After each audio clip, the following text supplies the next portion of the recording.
What is going on, everybody? BobbyFi with my man Eric Sheets Haber. Hope you're all having a terrific Wednesday. As usual with Wednesdays, not as always, but as usual, we have got a lot to get through. There are 13 games, and this first show is a first look for those of you, just to remind you. Be with, I assume, Sheets, can you make it tonight at 6? Yes. Okay, so you got me and Sheets tonight at 6. That's when we're going to cover it, touch up everything, because this is a first look. There's going to be a lot of information that comes in that we don't have, and this is going to be a little bit of a longer show. So for those of you that don't have the patience, maybe we do a quick sum up at the end and talk about that stuff. You can go ahead and do that. Please always remember to like and subscribe. Check out DFS.com for 2 free weeks. Sheets, who won all the money over a couple weeks ago, and in general, his projections have been great. You can get access to his projections and also join us on our Discord, which I'll attach to the videos. Having said that, Sheets, are you ready to get into this giant slate? Yep. All right. Well, why don't you start us off then with Washington and Cleveland, see if there's anything we've got going over there that you're. Yeah. So right off the bat, the first bit of really good value is in this game, and that would be Ricky Rubio at point guard at 5,200.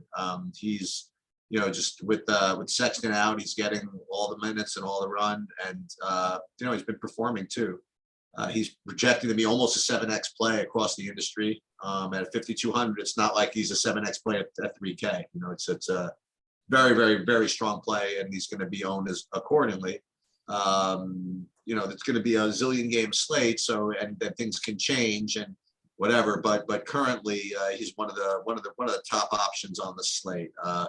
With the exception of that, I'm not really getting to all that much in this game. I see Mobley at 7K. But he's like really well down on the list for me.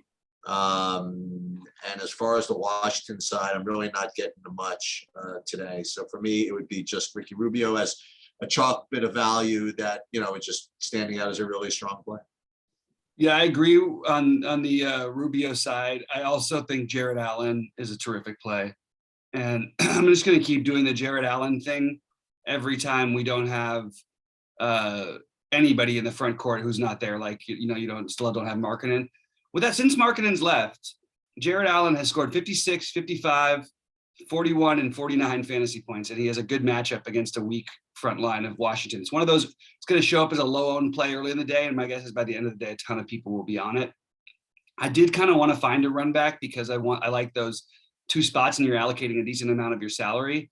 I just think everybody's a little bit of a reach on this size slate on Washington. That's pretty much where I'm at on the games. Just those 2 for me. But if you wanted to make these are good defensive teams, so it's not like the spot you want to make your mark. Also, like Bradley Beal has been really good, and Washington's been really good in real life this year. But the problem with Bradley Beal is he can go 14 for 22 like he did the other day, which is just tremendous. And he still puts up, and he had 8 assists also. He still only put up 48 fantasy points. And at his price, I think we can do better. Want to talk about Brooklyn, Orlando? Why don't you start us off here? Yeah, on the Orlando side, the only thing I'm coming up with is Jalen Suggs at 4,400 rates to be a good play. And it's interesting. It depends on the slate. Like there are other slates where a guy with a projection like this, like maybe 5.5x or something, would be just like the best bit of value on the board. But you haven't projected that high? I don't have projected that high. I haven't at 4.5. Oh, okay. But on a slate like this, I have it rated like 15th. There's just a lot of stuff going on today, which we will get to along the way. So as far as the game goes, I mean, like it's my favorite piece of Orlando. I don't know if I'm going to get to any of them though. And then on the Brooklyn side, I don't have anything aside from Harden and Durant. And my comment on Harden and Durant is the same as it always is. They probably still have ceiling. They're not rating to be that great of a play, but I'm looking at early ownership of both of them under 10%. I would say Harden might be under 5% by the time the game goes off. And you could certainly make a case for that. And you can certainly afford multiple studs if you want to do that. Currently, again, they don't rate to be the greatest of plays in the world, but the way they priced like all these studs, like they're making them all very, very difficult, Right. I don't know if I'm going to get to any of them, but they both rate to be like kind of good, okay, and low owned plays. So for me, game is probably going to be somewhat of a pass. Yeah, it's a weird spot because Orlando's a poor defensive team, but Brooklyn, for because of, I think just because of their age, I don't mean Durant and Harden, although Harden plays like an old man now. But like Lamarcus Aldridge, Blake Griffin, they don't have the young, what's his name in there, anymore. He's hurt right now, Claxton. They just seem to be like a slower, Joe Harris. They're just slower team, Patty Mills. So they're not playing quite with the speed like it used to be. Like it felt like last year every game was in the 120s. And I really want to try to take an excuse to find some other pay up guys that are going to be low owned. But I think Durant is definitely in play. I don't even know if I consider Harden to be fully like, sure, he can always go off, but when is he ever going to?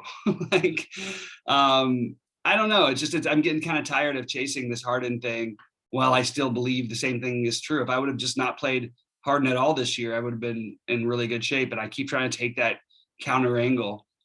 The only guy in this game on the Brooklyn side who I have any interest in is a long shot Joe Harris play against a bad defense that can't recover on 3-point shooters. By the way, on Brooklyn side note, Lamarcus Aldridge has been just terrific. He's been like probably their most interesting player for me all year for Brooklyn. You can't play him, but he's really, really been good. And I would say if I was playing 150, I would probably get a share or two of Cole Anthony. I believe in him. You probably know his old game better than I do, but he is on a tear this year. He's a totally different guy. He's taking the giant leap for sure.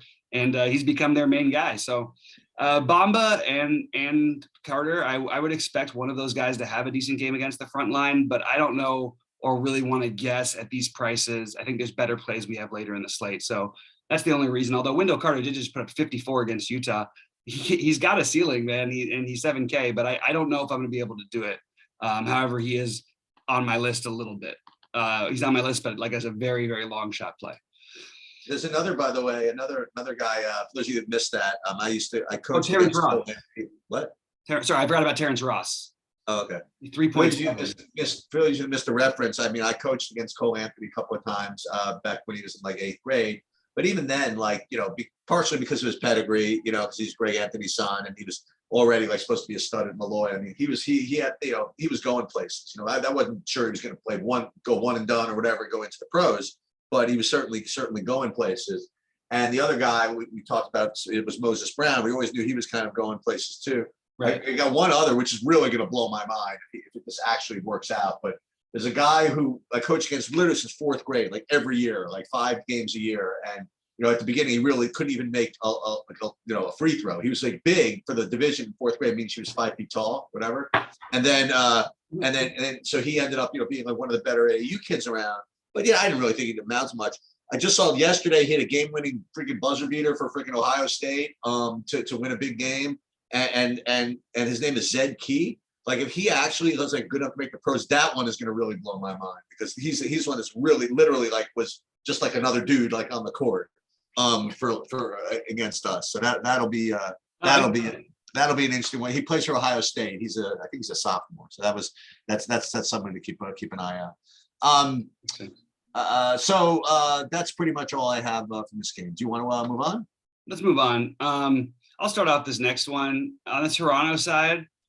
I think that everybody's pretty much unplayable or close to it with Pascal Siakam back.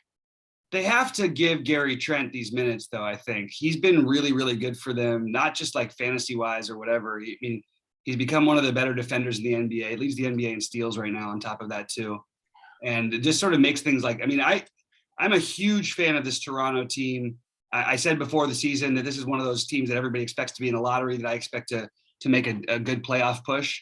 And I really like the way that they've built a roster that, I mean, they're more than one superstar. They're one superstar away from being a title contender, but they've got like a lot of things that are going to make it life a nightmare for a lot of teams. So I really like that team.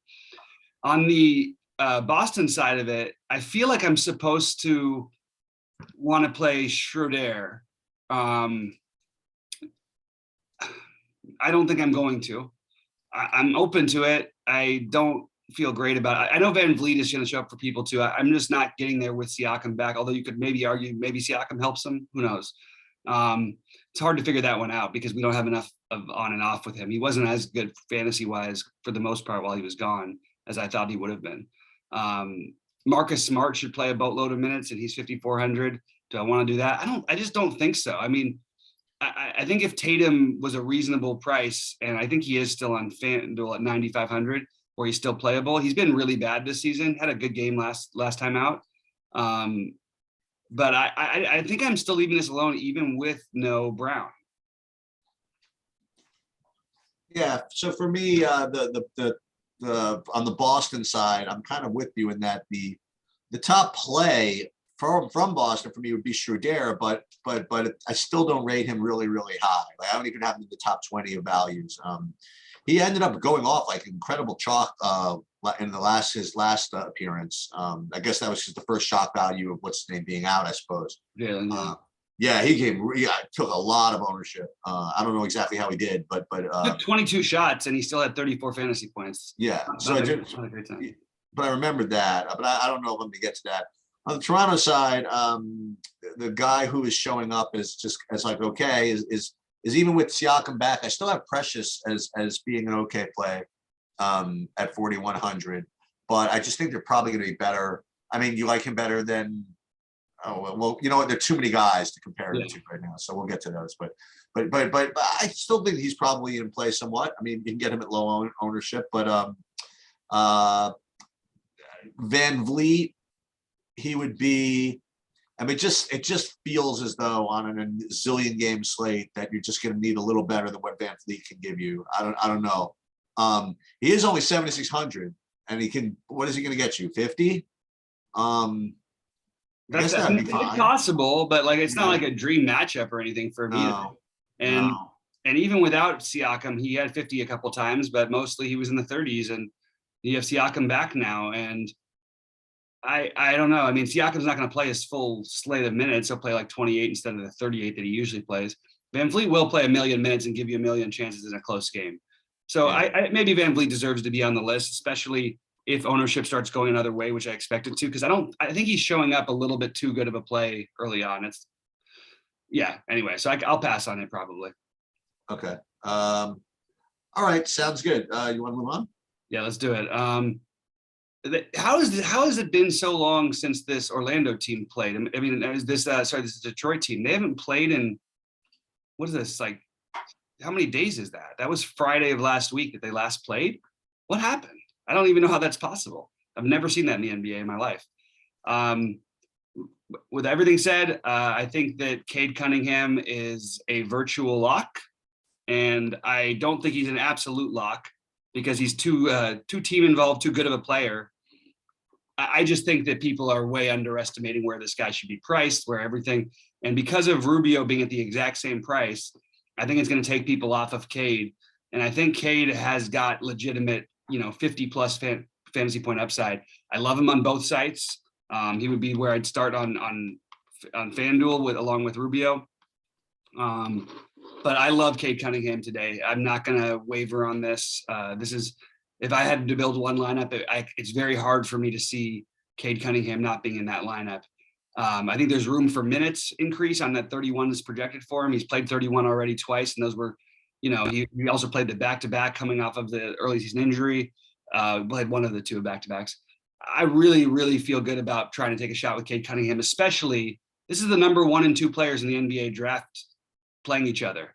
And I know Jalen Green has struggled recently.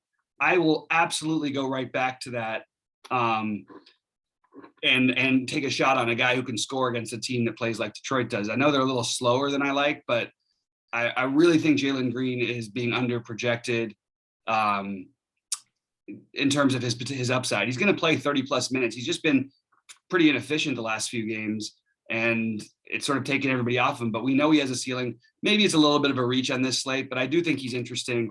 Probably a better play on FanDuel at 4,800. But I really, really am open to just doing a number 1 versus 2 back and forth type of thing.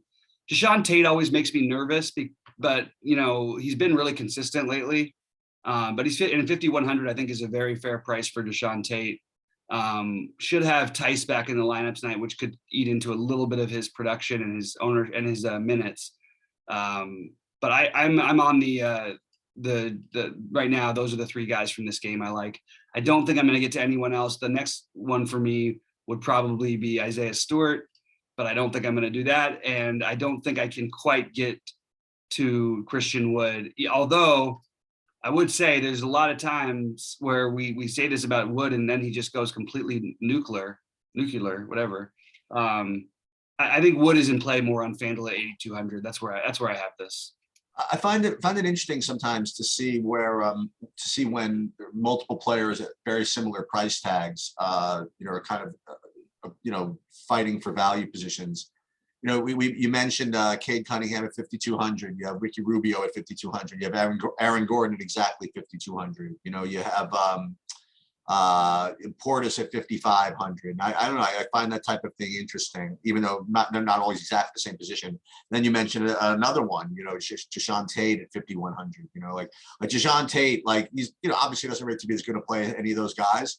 But I mean, because they're all that same price, I mean, he's literally be 1% owned. You know what I mean? Like, I don't think that's right about Jae'Sean Tate. I think he's going to be. I think he actually. Well, I see him as rating. Because the position, right? Yeah, the position, but also I don't see him as rating that much worse than the other guys. Oh, okay. You do maybe. Okay. But it is a good point. I like the point you're making because I totally agree with that. I mean, yeah. So I like what you said. I have Cunningham as one of the top guys. I don't have him as the top guy, but I have him as one of the better values for sure. And you mentioned the second guy from Detroit. I don't know if I'm going to get there, but Isaiah Stewart at 4,500. Again, it's like how many of these centers at 4,500 or how many of these players at 4,500 do you want to use? Right, and he probably falls on the wayside, huh? Yeah, I guess. And so there's him. And you mentioned Jae'Sean Tate. So those are the three guys for me. It'd be Cade Cunningham, and then kind of a big drop for me to Tate and Stewart. Cunningham would be clearly the priority from the game.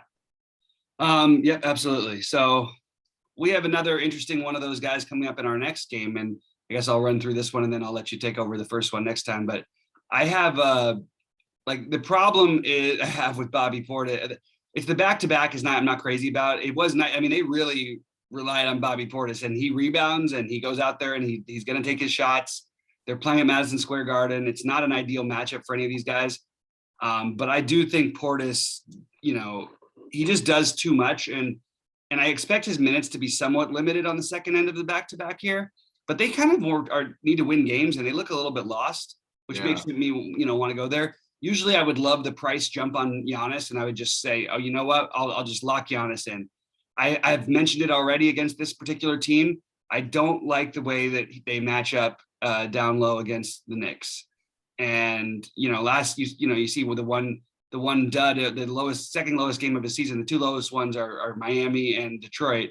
I'm sorry, Miami and New York. And at 12.3, I think I'm okay just passing on it. But I may revisit it because super low owned Giannis feels kind of silly, even at 12, even at 13, to be honest with you, because 60 fantasy points is fine. And we have value ish. So if you want to take that route, I would certainly understand it. It's not a route that I'm probably going to take. Taj Gibson is never a fun roster, but if you want a guy who's a minimum 3K, if there's no Mitchell Robinson again, well, actually, wait, there's no Noel tonight. So if there's no Mitch Robinson, who's also, then you kind of have to start considering Taj Gibson and Obi Toppin, because I mean, they're going to have some size in there other than just Randall. I guess you could use Randall at the 5, but they don't really have a natural other 4 to guard Portis. There's just a lot of, it's just weird to try and guess it. Overall, I'm not especially interested in the Knicks. I do think this price on Fournier is something we should consider taking. Another guy at 5K. I just don't think he's gonna, I think he's got a ceiling, even though he's been really, really, hasn't shown it lately. But at 5K, it just feels a little bit too cheap. The other one is, and I'm just sort of spouting through names because I actually think this is kind of an interesting up-pace spot. The way that Milwaukee's playing defense this year is not impressive to me. Derrick Rose at 4,400, we know can put up a big score. And by the way, the last time they played Milwaukee, he put up 44 fantasy points. And he's 4,500. So I like Derrick Rose as sort of an off the board value play that I don't see people using at all. And I guess you could always make an argument for Kemba in the same mold. He's another one at 5,300. There's just a lot of guys who I feel like, once somebody could break the slate with from this team, but there's just a lot of guys and it's hard to know which one. I do know when they get in bad trouble, Derrick Rose tends to take over and his minutes projection of 21. We've seen that, we've seen him at 21, which he was against Philly, but then he was at 29 and 30 the games before. If he's around 30, which is hard for us to know right now, God, I would love to play Derrick Rose in 30 minutes. I'll have all the Derrick Rose but if he plays 20 minutes, it's really hard to get there. So it's hard. You have to speculate on this one, and you have to get the game flow to go in your advantage. But I do think some of these guys from the Knicks, Fournier and Rose especially, stand out as potential other value that might be interesting. How about you for this game? So you're the third sharp person I've heard today bring up a similar point. That Giannis does not exactly match up the greatest here. And the Knicks have been, whatever you say you want, but they've been protecting the paint really, really well. And so, at 12-4 or 12-3, it does create not the greatest matchup for him. It certainly isn't the greatest price for him. Now, you could make the case that, will be low owned as a result, like you said. There's just a lot of players on this slate, man. It's like a huge, huge slate. It just kind of feels to me that I don't know how to describe this, that the winner's just not going to have a lineup with a guy 12-3. You know what I mean? That's just the best I can. Like you said, like a 60 is not bad. I don't think 60 out of him is going to do it. You know what I mean? Like, but it might. Let's say, for example, though, it's 13 games, which means there's going to be an incredible amount of news. I know not that many teams are on back-to-backs, and Milwaukee is one of them, so that's even more of a reason not to play Giannis. But is he not the same? I mean, there's nobody who's more of a sure thing to get to 55 plus, right, in the NBA. No. So right. If you get enough value, you might even have a chance to play him with another stud. Right. So if and why not take the sure points? If no one's going to take them, like if everyone's going to take them, then we say, no, we look for the upside. Yeah. We don't need all that upside. And one of the things that's happened on these big giant slates, which for whatever reason, a lot of it's fluky. There's been a lot of blowouts, and a lot of the main plays have just sort of been, completely nothing. And we've seen, I think 310 won on DraftKings last time on a Friday with 14 games or whatever, however many. Yeah, true. So it's just something to keep in mind. That raw points also do matter on regulars, on large slates too, if you can find enough value. Yeah. So with respect to the plays, Portis, I agree. I agree with literally everything you said. I mean, he just he's a really big part of this team, given the way they're currently constructed. And yet it's a back-to-back. So you have that going against it. My initial ownerships on this have him just significantly lower owned than he has been. I don't know how it's going to actually shake out. Just there's so many options today. Right. Just, smash options that he just can't be the same 60% owned. It's not going to happen. I have him currently like 15. Certainly, I wouldn't throw him off my list. I mean, I have him like as a top 5, top 6 value. You just got to just check the ownership and make sure that you're not paying another 50% owned guy at 13, in a 13 game slate. I don't really like much else. I like Portis. And again, you're right. Taj Gibson is a freaking uncomfortable roster. I hate it. You know what I mean? Like, it might be a really, really good play. And it's kind of a tough button to click when you have all these other guys that you can play. So I'm probably not going to end up doing it, but it's certainly gonna look like a good play on the board if those guys are ruled out. That's pretty much all I have here. All right, well, let's move on to another one then. The Chicago Dallas game. Why don't you start us off on this one? Yeah, so one of my top plays is actually from this game, and just because of the price and all this stuff. I first of all, the guy it's not going to be. I don't know why it isn't. It's like borderline disrespectful, like Kristaps price, by the way, 6,800. I'll wait to hear you because you're like the Kristaps whisperer, but forget all that. I mean, I'm going to have a tough time not playing Zach LaVine at 7,600. So I'm going to be there on that. And I think it's going to fit the build that I really think is going to win tonight. I think that not a lot of people. I think people are going to try to get 2 studs in with all this Denver stuff and with Rubio and thing. And I think that if you could find these groups of 7,800 to 8K guys, that's why like the Van Vliet rosters like make sense to me. Like if you could play a Van Vliet with like a Zach LaVine with like a I don't know. Yeah, we'll figure out who later. But I do like the Zach LaVine play in this particular spot quite a bit. I also do. Even though Luka, I don't want to say he's broken, but from his environment is, as you brought up several times, might be broken considering what he's got to play in with this Jason Kidd system. Yeah. But their credit, they're winning games. So as much as I'm questioning Jason Kidd, right. They've also had a pretty soft schedule, but yeah, anyway, keep going. Sorry. Yeah, so I'm going to continue to sprinkle him in, Luka in, even though his median projection goes down it's been down from 60 and now it's like in the 40s, which is like kind of weird to see, This is a guy who averaged like 56 or whatever, 57 last year, and he's had 60 one time this year. Yeah, but for me, Zach LaVine is my favorite play in the game and one of my favorite plays on the slate. Yeah, I totally agree with LaVine. It's really just a price point thing. If he's 8K or below, we should probably be playing him. You know why? Just look at his game log. There's nothing that stands out as being. First of all, we always know he can get hot and have a monster ceiling. It's a little harder for him now because DeRozan does take a lot of the offensive role, which is to the Bulls' credit. I mean, super impressed with what they're doing. I really am a believer that this team is really good. I think DeRozan. People just think because you're not a 3-point shooter, you can't make a difference. This guy has been amazing. And LaVine, the only issue I have is that he's been pretty damn efficient and he's still not getting over those 40 fantasy points. So it feels like another, okay, we'll take the points when we got him. He's probably getting 40-ish tonight or a little above. And then there's always that chance that he gets hot and he gets up to the 50 plus range and maybe he makes a few extra threes or something.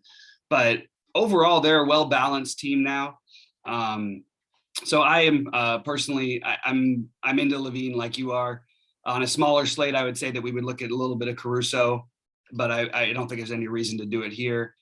So really, it's at the moment just LaVine for me in this game. And to answer the Kristaps thing, I think he's a good long shot tournament play. I don't think he's a really good one. There's a lot of guys out there, and he has to have things really go his direction. They were going to try and get him involved more earlier in the year. He still hasn't played more than 28 minutes in the game yet. Yuck. It's just there's a lot of things about it, and partly to their credit, like Dallas. Look, I still think the same thing would be happening if they had the same coaches last year, except for he's just a much better coach. But they have other guys who are they just have a bunch of good enough basketball players where he doesn't need to play a ton of minutes, and especially while they keep giving minutes to Bullock and Ntilikina, and they like to go small and they like to go big. The one thing that's interesting to me, and this is going to be, I'm the Mr. Fade the chalk Dwight Powell, right? I'd never want to play Dwight Powell, but who the hell else, unless they play Boban, are they going to match up with Vucevic? And I think this could be the weird. Maybe Boban gets a bizarre start or something like that, or maybe Boban. They're gonna part the Red Sea. What's that? For Moses. He's not even projected to play a minute. I know he's played like 2 minutes. He's played 2 minutes. Dude, look at him. He's got 1 minute, 2 minutes, 1 minute. This is a Jason Kidd thing. He doesn't. We got a 9 minute. We got a 9 minute spurt here. They do have Cauley Stein too, who also doesn't play any minutes. Right. So they could do other things. I'm just saying that Dwight Powell, the 22-minute projection doesn't entirely fit with me if he's playing well. Right. But it's not the most exciting play. It's just a really, really cheap option that you probably use as a filler option until you find a better value, which we're inevitably going to hear about as the day goes on, as guys are going to be announced out. All right, so let's talk Charlotte and Memphis. On the Charlotte side, I'll go first on this one, if that's all right with you. The Plumlee thing is a tough one for me to figure out. So I've been just passing on this, but the low ownership has me a little bit intrigued. It's a good pace game for him. I don't have a whole lot else to add to any of this stuff. This doesn't feel like it feels like a spot where LaMelo might try to go nuts, but LaMelo is 10K on DraftKings now. I did nail that the other night though against the Lakers. I have to say I felt good about that one. I know he got the overtime, but he had 60 in regulation. I think he had 59 in regulation. There's a lot of guys to share the ball with, and Rozier did get there late in the last game. On FanDuel, I still think Rozier is a priority, but I don't think he's a priority for me on DK. I don't know. I can't really get too much on the Charlotte side, to be honest with you. Even though I love this game environment, high total, I might have to revisit that because I want to play some Jaren Jackson Jr. Yeah, sure. and I want to play on FanDuel. I want to play a little bit of Ja, who I think in this type of a matchup has just got tremendous upside. So then you've got the annoying Steven Adams losing minutes, and they're playing a little better without him at the 5. So I'm sort of starting to get off this play. And I think this is a good spot not to play him anyway, because they don't really, I mean, I guess you can call Plumlee a true big, but there's no reason Jaren Jackson can't match up with Plumlee. I'd still like to see a little bit of a higher flash from Jaren Jackson. When are we going to get that 50 fantasy point game? Honestly, if not for all these other guys in the same price range, I would be talking about D'Anthony Melton and Desmond Bane. And I still think Bane is a very strong play here. So maybe a very solid play, I should say. Overall, not a game that I have a ton of interest in, but I probably I have the game noted as a circle. Like I probably want to find some things from this game because I think, and by the way, Zaire Williams, whether or not he plays is actually a factor because Desmond Bane should get even more run. That Zaire Williams has been playing, 16 to 20 minutes, up to 24, even some games. And then if Dylan Brooks is back, then it's all things are out the window. But the reason why Bane isn't projecting as well, and he will be later on today, possibly, as will Melton potentially, but especially Bane, if Zaire and Dylan Brooks is not officially back yet, which we don't know. And if he's back, he's only gonna play like 20 minutes, but that eats into Bane's upside. So I have Triple J and Bane as basically my only plays that I feel comfortable suggesting right now, other than Rozier on FanDuel. Yeah, I agree. I have very little in this game, and Jaren Jackson Jr. would be my favorite of those little that I have, and I have him like top 20, but that's just pretty much about it. Kind of agree with you. He's, you know what? He's actually managed his fouls a little bit better this year. There's one game where he fouled out with 18 minutes. He got 5 fouls in 18 minutes against Denver. But interestingly, 2 days later against the same team, he played 30 minutes and got his high fantasy point output of the year at 42. Which is also good to see. But yeah, I kind of want to see a little bit more of a flash of an upside. You know what I mean? Before getting onto that. Great matchup for him if he can stay out of foul trouble. Yeah. I mean, there's nothing to really be afraid of as far as Charlotte goes, as far as the bigs go. So yeah, and Morant's always a tournament play. He's always he's gonna be low owned again today. DraftKings, how about playing Morant at 9,900? Who's doing that? That's I think that's very possible to play that. So I'll throw him in the tournament mix, Jaren Jackson Jr., and that's pretty much it. What about you play he and LaMelo on FanDuel? I think that's right. reasonable because they're then you get the combined 2,400 price discount.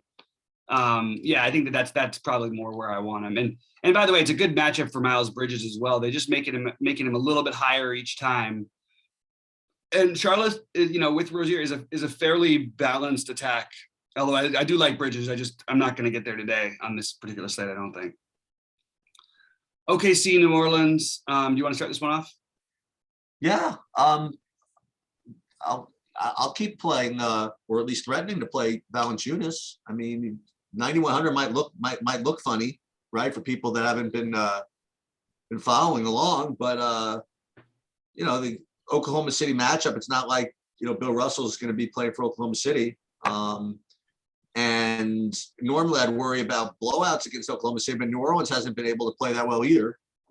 So I'm expecting, I don't know, I'm expecting Valanciunas to be needed. I'm expecting him to have a good matchup. And at 9,100, it seems expensive, but he's rated to be just as good of a play as anybody else in that price. As a matter of fact, that price range is pretty thin. I don't really see much in that whole price range at all. Actually, I can't even find like a single guy at within 200 either way. That's in my top one. I have to go all the way to Vooch at 8,800. You know what I mean? Right. So at any position. So we talk about dominating a price range. I mean, he's like the only one. And I don't know. I think I might recommend him. So there's him, and really I don't have anybody else in this game. So yeah, okay. So I'm okay. So here's what I like in this one. This is weird because we need to know about Brandon Ingram and Herbert Jones, who have been questioned. No, with the Brandon Ingram. That's right. If Brandon Ingram and Herbert Jones are out again, I think we need to go back to Garrett Temple. Garrett Temple. Kind of great. He put up 30 in the last game. Oh, really? That was literally what cost me the whole thing. I couldn't come up with another 3,700 sub, and they hadn't announced Ingram. And anyway, whatever. So I just think of Garrett Temple throwing the I know he cost me all the money, but 3,400, he would go from playing 16 minutes to playing 30 plus minutes, and he's 3,400. I'm not saying he's a great player. I'm just saying he's on there. And Josh Hart has been consistently really good. They've been blown out of some of these games. I find it less likely they're going to get blown out by OKC. So Josh Hart, I think, has a monster ceiling for his price, but another 5,200 guy. He just put up 38 in the last game. That was with no Ingram and Herbert Jones, who have not been there. So I would be interested in taking some shots on Josh Hart, potentially even Devontae Graham in what should be a close game, which we don't get very often for New Orleans or OKC. And then on the other side, I think that Baisley is in play, but not my favorite guy to roster. So that's where I stand on those ones. I do think that Shea stands out like big time on FanDuel at 7,600. 8,900 feels like a little bit much to ask, but 7,600 I can definitely get behind on FanDuel. So that's where I'm at on this one. Baisley or Dort. It's another game that should have. I'll take the over on this game. I know the projections are too. I think it's a good game to take the over on. By the way, most of the bets, some of them I didn't do as well yesterday, but I had 7 of 8 the day before and 6 really? before that. Yeah. So it was they're pretty good. The NBA ones have been especially good. Although I nailed both my NFL prop ones as well. But anyway, we can move on from that one. It would be cool if you had your bets and you could you could put them into an app that'll tell you like what your biases are. That could help you like improve your betting history and your betting patterns for the future. For those of you guys who don't understand the reference, Sheets and I were working on a company working with a company that's doing basically just that. So just throwing that out there. All right, so Sacramento, San Antonio. Do you want to start this one out too, actually? Because this is going to be an interesting. Well, one second before you do that, you want to comment on Valanciunas at all for me? Yeah, it all depends on whether Ingram plays or not. Oh, it makes that much of a difference. And it makes all the difference For Valanciunas at 9,100. Yeah. Okay. I mean, he's had some games that were there with Ingram, but I mean, he's a lot more the focal point. The problem is they went through the period of getting dusted by teams. They had to play Golden State. They got killed by Sacramento. Okay. And then Dallas even controlled most of that game. They made a late charge, but that wasn't the Valanciunas thing. So the numbers may not show it to be, he actually does better with Ingram, but that's really just they were playing competitive games versus non-competitive games. Generally he plays better against teams that actually have other bigs, and there isn't a true big exactly on OKC. As we flip ahead, there is one guy. Hey, I may as well cover everything. So we're going to be spending a lot of time on the slate anyway. There's one guy in Charlotte that I meant to ask you about. And again, there's just a ton of value on the slate anyway. Did you look at Cody Martin at all at 3,400? Not a guy I would. Okay. I mean, well, I probably should consider a little bit of that. I mean, he didn't jump out at you. Okay, fair. It's a kind of guy who's just so not my kind of guy to ever play. Neither is Temple, but Temple without the other guys sort of has like Cody Martin's supposed to play 24 minutes. Temple might play 35 minutes. So I would probably just side with minutes over whatever there. It's not like Cody Martin has to play any minutes. I mean, he'll play some minutes, but he essentially is the 7th man on a team versus where Temple would be, a starting player at least and playing minutes.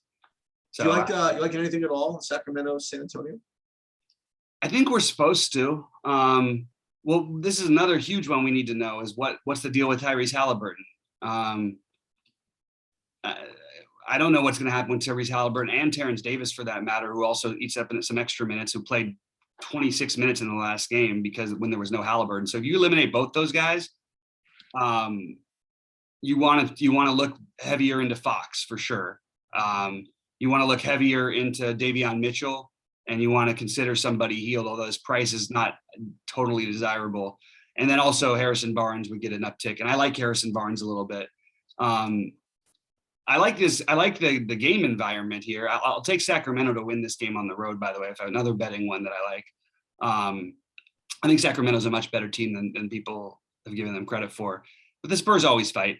DeJounte Murray, man, what a guy. He's really proving that he's worth the crazy up price, but I'm not going to do it at 97. I don't think today. No. He did win everybody all the money. Basically every slate he's on, he feels like he wins all the money, you know? The one guy who does stand out a little bit to me with the ceiling against a team that is going to have trouble physically matching up with him is Keldon Johnson. But I don't know if it's an ideal play. I feel like he's more like a 5 to 6x play. Maybe that's good enough tonight. Maybe that really is. But his minutes fluctuate too, and it's always nerve-wracking to play these Spurs. But I do think that the Sacramento side, you know, the fact that it's at 5:30 or 8:30 Eastern is a little bit better for us because we don't have to wait till 10 Eastern to find out. But I think we could speculate here, and honestly, the most logical speculation might just be, hey, play Harrison Barnes. He probably gets there anyway. He's playing 7,000 minutes a game. He finally didn't take shots in the last game, really, because of Mikal Bridges kind of locking him up a little. And even in that, he locked him up. He shot 7 of 9 from the floor and made 11 free throws. He's a really, I mean, if I would have told you he's got double James Harden's average for free throw attempts per game, can you believe that? I mean, that's incredible. Not to mention he's also become a better 3-point shooter than Harden as well. So I think Harrison Barnes, even on this kind of a slate, is definitely one of those mid-tier guys who can get you 40 to 45, maybe even get hot and get 50, but it doesn't feel like ideal. All right. Indy and Denver. I'm ready to move. All right, Indy, Denver.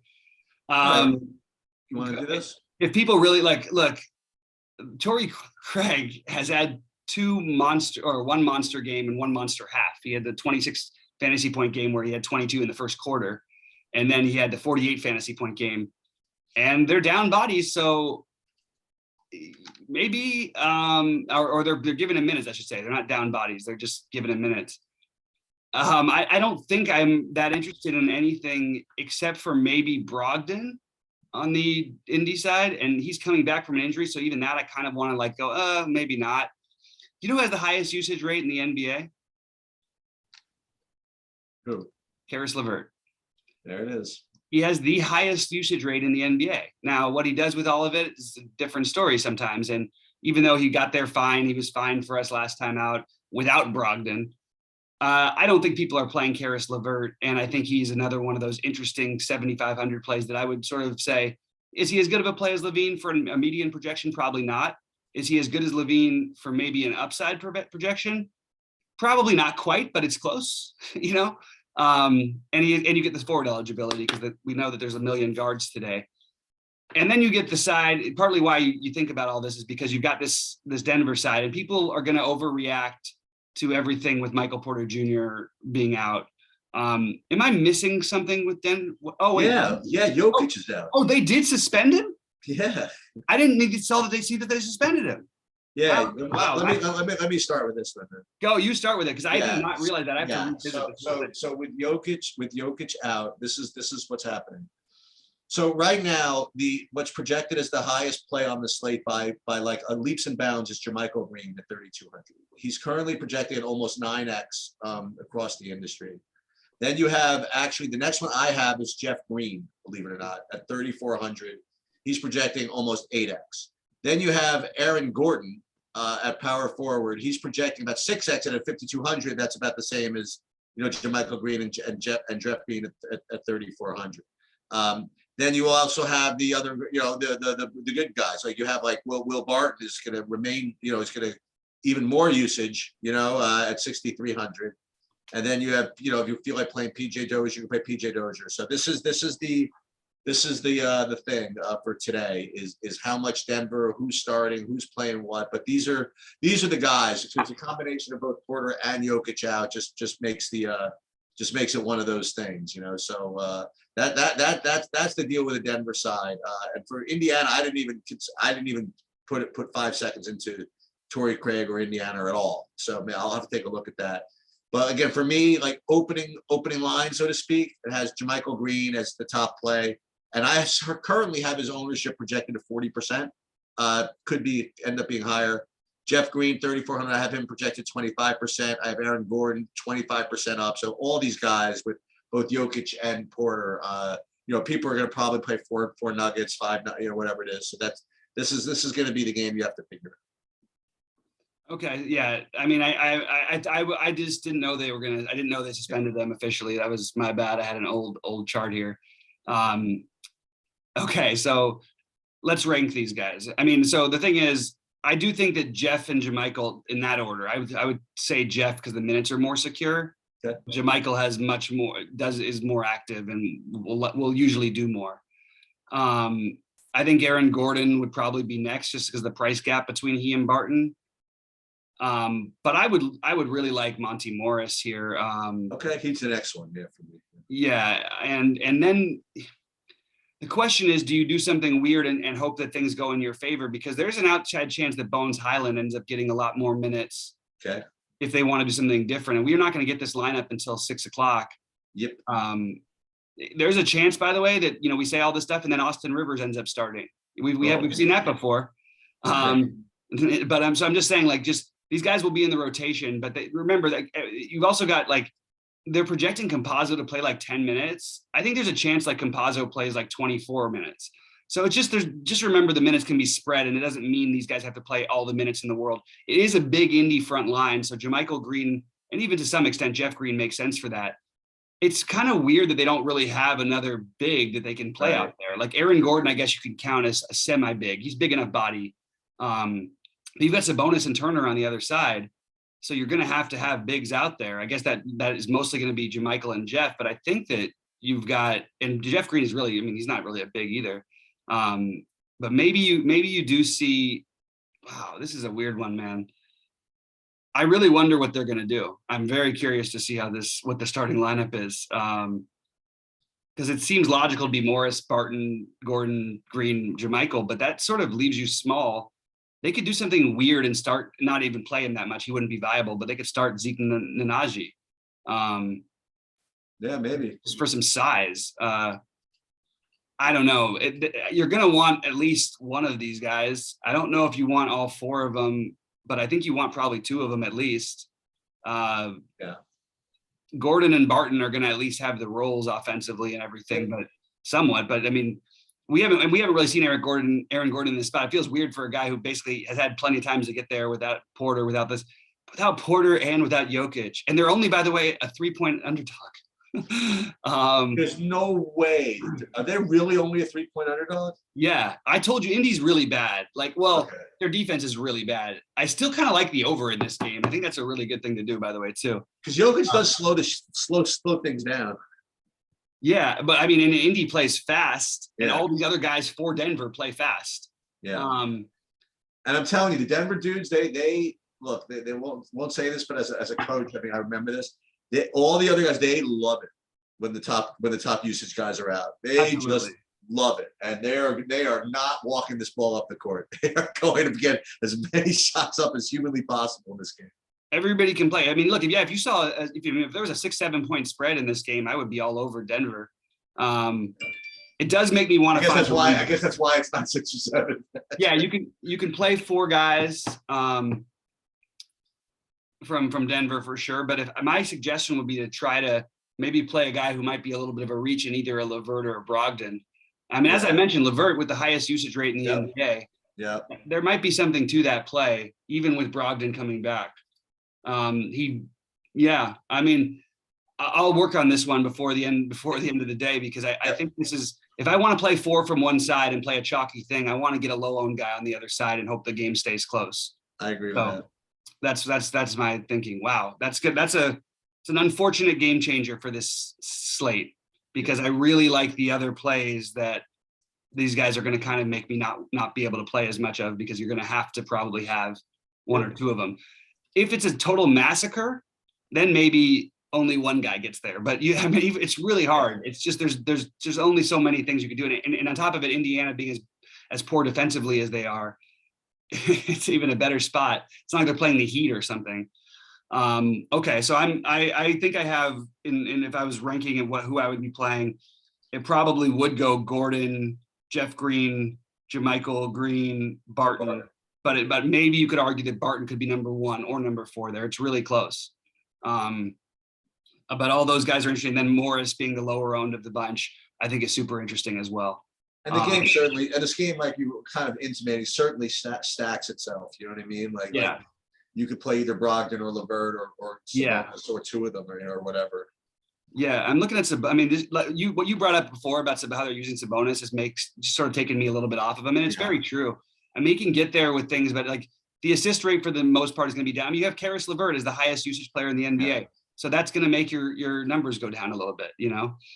All right, so I guess we move on because that's going to be a tough one. That's going to probably take a lot of figuring out. All right, Portland, Phoenix. I have 2 kind of value plays for there. I'm not going to get to the good guys. I'm not going to get to Booker or Paul or any of those guys. And I'm probably not going to get to Lillard. I don't think I'm going to get to Lillard. Hold on, let me just see something. No, I don't think I'm going to get to Lillard or Booker or any of that stuff. I mean, Lillard's 10-1 against freaking the best defensive team in the NBA. I shouldn't say it like that, but that's a tough spot. I would say that JaVale McGee, assuming Ayton's out, is still going to be a good play at 4,100. I presume that I don't know, campaign again at 3,500. I mean, how do you play him over some of these others? But he looks to be okay. But this whole game seems to be kind of bad for me. Well, we talked about it the other day, and JaVale McGee definitely outperformed Kaminsky. He did. And not for lack of trying. They tried to play Kaminsky a zillion minutes that game. He only played 21 minutes. No, I thought that they were trying to get him in there. Oh, he only played 22. No, JaVale played 26 and closed. Okay. They didn't even have Kaminsky out there. So, back to back for Portland. I love what Norman Powell's been doing, but it's hard for me to take him on when there's this many other players in the 5K range. Having said that, he'll be completely unowned. They don't play Nurkic all that many minutes, and I got Nurkic right yesterday. I mean, he was terrific. He had 43 fantasy. He did. He got there again, huh? He's just not playing he's 43 and 46 his last 2 games. He's not playing but on a back-to-back, I mean, he's not playing that many minutes, so the back-to-back shouldn't hurt him as much. They really jumped. I mean, McCollum was 7,200 on DK yesterday. Now he's 8,500. So they jumped the prices up to where it's kind of unplayable on DK for the most part. They also dropped Lillard's price on FanDuel at the 8,200, which is the lowest maybe I've ever seen it. I was going to say, is he in the 7s yet? Yeah, I mean, I'll take him at that. I mean, he's still, what did he put up? The funny part is for all these production and things that we're saying about DraftKings, like he's still putting up 40 basically 40 something every game, which is not the worst thing for 8,500, 8,200, but we would like to see the 50 occasionally from this guy. He's been terrible. By the way, do you know who shoots a higher? I'll just tell you, I guess he shoots a lower percentage this year than Russell Westbrook does from 3, with all the criticism of Russell Westbrook. I saw some funny, I got to send it to. I saw some good stats on Westbrook, and you'd appreciate it, actually. Yeah. It's been a bad start, but Damian Lillard. No, good ones actually. Yeah. Oh wow. Okay, I love them. Love to see those. Damian Lillard is shooting 24% from the floor, from the 3 this year, which is just, I can't even understand how that ever happened. This is a hard game for me to get involved in. The pricing is just, I'm not going to play Mikal Bridges with all the other 5,100 guys. Campaign always flashes a little bit of a ceiling. Cam Johnson got a little bit of run the other. I don't know, man. Maybe I think a McGee or this might be the time to play. The problem is they raised Kaminsky's price. On FanDuel, I think this might be okay to play Kaminsky because of it's just the perception all the other value has sort of left him in the dust. And, we did just see him at 4,300 or whatever, put up 32 and 35 in the other games without the Ayton. So maybe you could consider that, but I think overall this game is mostly a cross-off for me. Yep. Minnesota, Golden State. I currently have Curry. If you had to play a big price guy, a slightly better than Giannis, but I really prefer to not play either of them. 11-7's that's a lot, man. I mean, he's got a good matchup and all that, but 11-7's a lot of dough.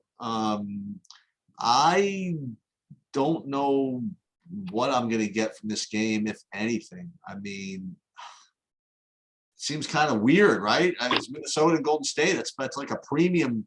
Seems like a premium matchup on, not outside on paper, but like in your head, you would think that way. But again, Golden State, like we've said, is like really, really good defensively this year. Maybe it's not going to be one of those games that you think. So I don't know. I'll probably, like, maybe this is a terrible thing, or maybe pass. I don't know what to do here. Yeah, I think that there's an argument. Like, you know how I feel about D'Angelo Russell as a real life player, but I do like Russell tonight. Not just because he's going back to Golden State, but that is part of it. The guy doesn't need an extra reason to shoot. So if you give him an extra reason to shoot, he's going to just shoot a million times. You know, he came back, played 40 minutes his first game after. I know that was an overtime game, but, you know, he took 22 shots. Definitely a guy who can get hot enough to maybe matter. I don't know.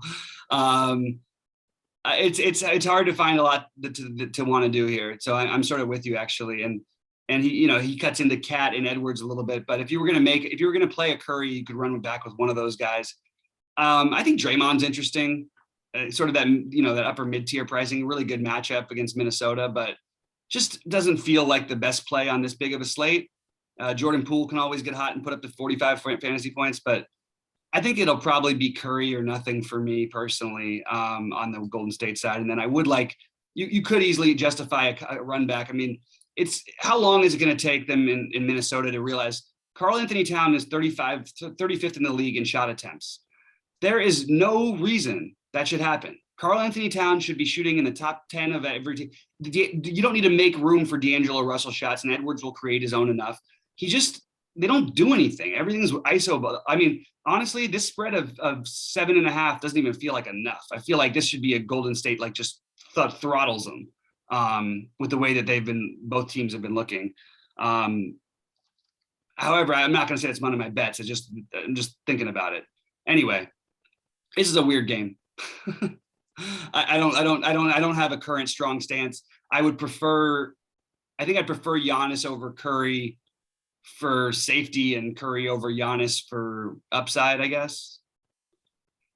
I mean, Curry could do this. I mean, he does go on those streaks where he scores 50 over and over again, and there's certainly nobody on Minnesota who's going to prevent him from doing so. Every time that you look at Curry against these weak point guards this year, I just want to point this out for if you want to try and figure out why we can overpay for Curry.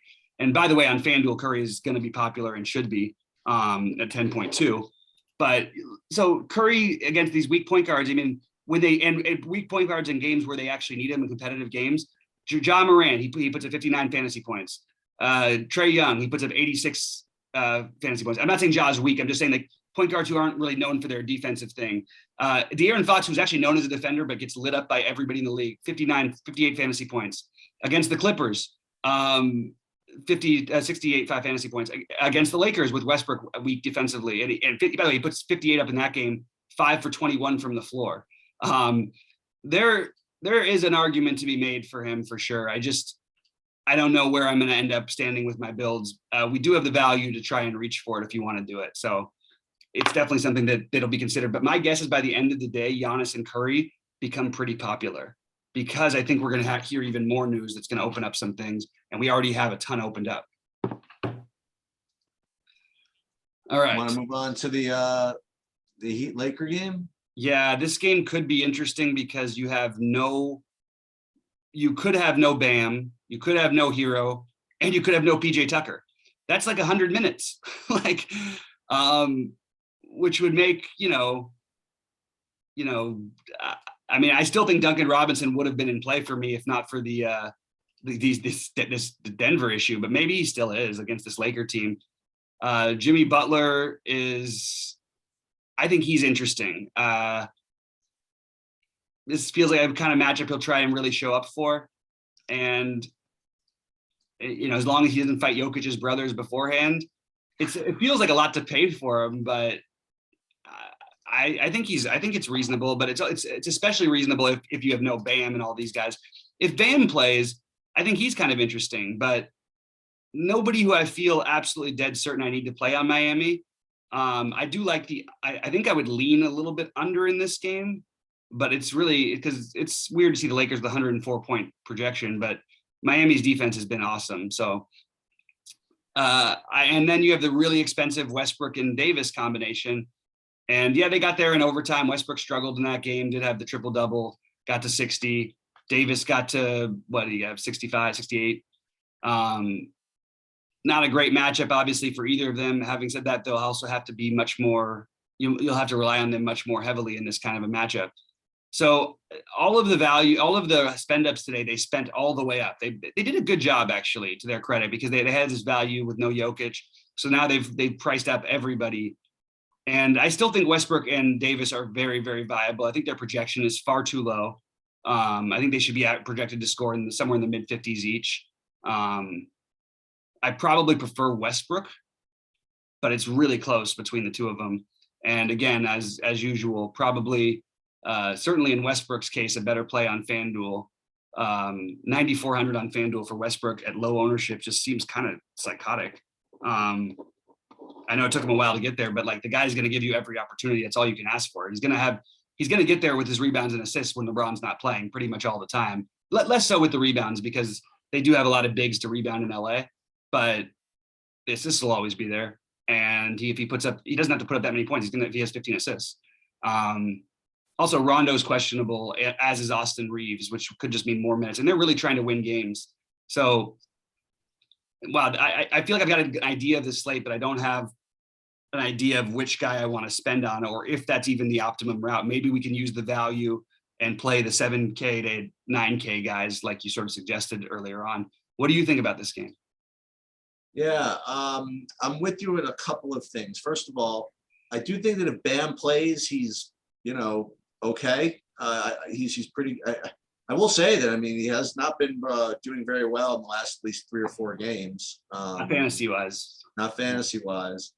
And the other play that I kind of like, but again, like on in the context of the slate, I don't know how you can do it, but I do like the Duncan Robinson play.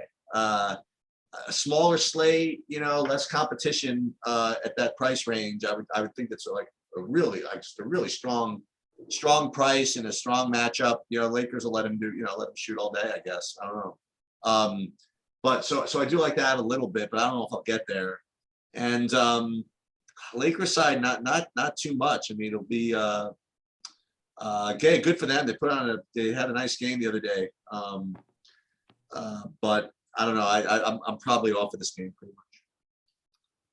Yeah, I do want to think. I think today, and look, we already know stuff about the so you can use all that value from Denver and just play all those guys, and then pivot if there's any other news, because I do expect there to be some early news and some late news that's going to change a lot of this slate. And I would like to go back, and I think Will Barton might actually be the safest play from Denver, which is really weird to say because he's priced up. But I didn't say that before. I said Gordon. I think it's close between the two of them, but Will Barton, I mean, who the hell is going to get the usage? Right. Yep. Anyway, so I've got my highlighted plays here, and some of these guys are going to be less so because I, for some reason, had my old screen up. Rubio, Cunningham. I love the Jared Allen play today. Bobby Portis, but then you get into Bobby Portis versus Gordon and Barton and the Greens and the position eligibility and all that stuff. All of those Denver guys are going to be on a priority list for me. Triple J is a long shot, more of a longer shot play. I do like Levine. I think he fits into that middling-ish build. Now I see why Terence Ross is going to have no ownership, but Terence Ross and Duncan Robinson probably belong in the same category, with Duncan Robinson being a little bit higher on that list. And then you've got the Baines. I think D'Angelo Russell is another guy who fits into that 7K-ish range. And then it's going to come down to whether or not you want to take the shots on any of Davis, any of Davis, Westbrook, and the obvious ones, Giannis and Curry, and that's going to be your decision today. And we'll have to figure that one out later today. Because I honestly think this slate this is kind of a mess with what's happening in Denver. It's really going to affect the slate. And I think that in cash, maybe you do play 4 or 5 of those guys, but something about that just feels wrong for tournaments. It feels really hard to get there, even at these prices. And as I mentioned before, Denver doesn't have I'm not saying they got great players off the bench, but they can play Rivers 20 minutes. They can play Campazzo 20 minutes. They could play Nnaji 10 minutes. They could play Dozier 25, 30 minutes. They could play Bones Highland 25 minutes. So it's not like a lock that all these guys get all the run that they're projected for. just throwing that out there as a way to try to be different. But my first thing is going to be to try to play 2 Denver players and try to hold it at that if I can. The only other problem is that it helps you because it allows you to delay the slate as long as possible, which on a slate with this many games is always enticing, especially with all the questions in Miami. I mean, even some for the Lakers. So it's a wild slate, but I just I listed through my favorite plays. Sheets, anything else you gotta? Yeah. So again, we're gonna be working on this a little later today too. But as I mentioned before, my brother-in-law Evan's been working on an optimizer, and what you can do again. We'll put this up like pretty soon, even just to beta test it. What's it'll let you to do is either download your own projections or in one button click, you can access like what I have, and at least it'll throw you boom. Like, so like for example, like the optimal for today would have actually 1, 2, 3, 4 nuggets in from cash. You know what I mean? It would put, and there's no surprise, with 4 nuggets, Portis, Rubio, and then Curry and Valanciunas. So the optimal in cash is going to probably put in like a bunch of these Denvers. Not to say that that's going to be right for GPPs, but that's where a lot of people are going to go. Yeah, absolutely.